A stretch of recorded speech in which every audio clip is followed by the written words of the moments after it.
जाने संत बड़े कोमल स्वभाव के होते हैं। संतों से विचित्र, संतों से शांति किसी को नहीं। संत इतने कोमल हृदय के होते हैं कि संतों से यदि प्रेम से मांग लिया जाए तो तन की खाल भी वह खिंचवाने के लिए तैयार हो जाते हैं। धन्य हैं ऐसे संत, ऐसे तपस्वी, ऐसे ओजस्वी शरीरों को बार बार नमन, बार बार प्रणाम करने को मन करता है।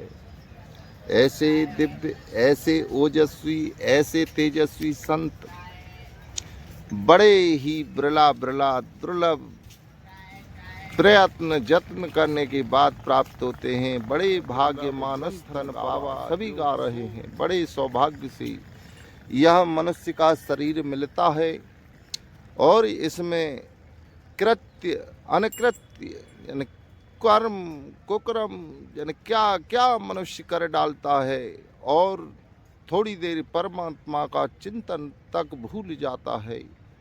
अरे भैया, यह शरीर चिंतन करने के लिए मिला है, यह शरीर कुकर्म करने के लिए नहीं। यह शरीर इसलिए नहीं है कि इस शरीर को बिगाड़ लिया जाए, इससे संसार समाज को बिगाड़ दिया जाए। इस शरीर तो अनमोल है। इस शरीर की महिमा वेदों ने, ग्रंथों ने, सभी ने गाई है। साधु संत सन्यासी जाने कि सर्वस्व माया का त्याग करके और संसार समाज में यह प्रेरणा देते हैं कि भैया, इस जगत में यह शरीर भी अपना नहीं है। शरीर को भी तपस्या करके बिल्कुल निस्तो नामूद कर देते हैं और हर समय ही परमात्मा चिंतन में लगे रहते हैं। तो ऐसे संतों के दर्शन बड़े सौभाग्य से होते हैं। बड़े ही ढूंढने पर, बड़े ही भागने पर, बड़े ही प्रयासों के बाद संत दर्शन देते हैं। संत गंगा के घाट पर या पहाड़ों पर मिलते हैं, जहां वह संसार समाज से दूर रह करके अनेकों प्रकार की तपस्याएं मंत्र जाप के द्वारा, तंत्र के द्वारा और तपस्या करके, तप करके प्राप्त करते हैं सिद्धियों को। और सिद्धियों से ऐसे दूर रहते हैं जैसे विषधर सर्प से दूर रहते हैं। सिद्धियों का प्रयोग वो कभी नहीं करते, सिद्धियों को छूना तक भी नहीं चाहते हैं, सिद्धियों से दूर रहते हैं। जिस प्रकार से विष से दूर रहा जाता है, उसी प्रकार से सिद्धियों से दूर रहते हैं। ऐसे तेजस्वी संतों को धन्य है, कोटि कोटि प्रणाम है। यह हरिद्वार है, हरि की पौड़ी है।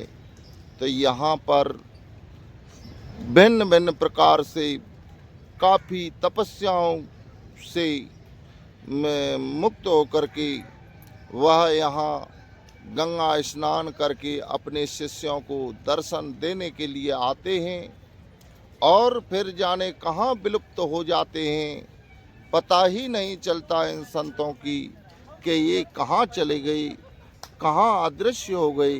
कभी ये रास्ता घाट में भी नहीं दिखाई देते, कभी इनके दर्शन तक भी नहीं हो पाते। यह वर्षों के बाद अचानक ही दिखाई देते हैं और अचानक दिखाई देने के बाद फिर विलुप्त हो जाते हैं। ये चले जाते हैं पहाड़ों के बीच में तपस्या करने के लिए, तप करने के लिए, अपने देवी देवताओं को प्रसन्न करने के लिए, अपने गुरु को प्रसन्न करने के लिए। गुरु प्रसन्नता के बाद में शक्ति मिलती है, सिद्धि मिलती है, तो उसका कभी दुरुपयोग नहीं करते, सदुपयोग। इनके दर्शन मात्र से ही लोगों में पॉजिटिव ऊर्जा, वह ब्रह्म ऊर्जा उत्पन्न होती है और सबके कार्य सिद्ध हो जाते हैं।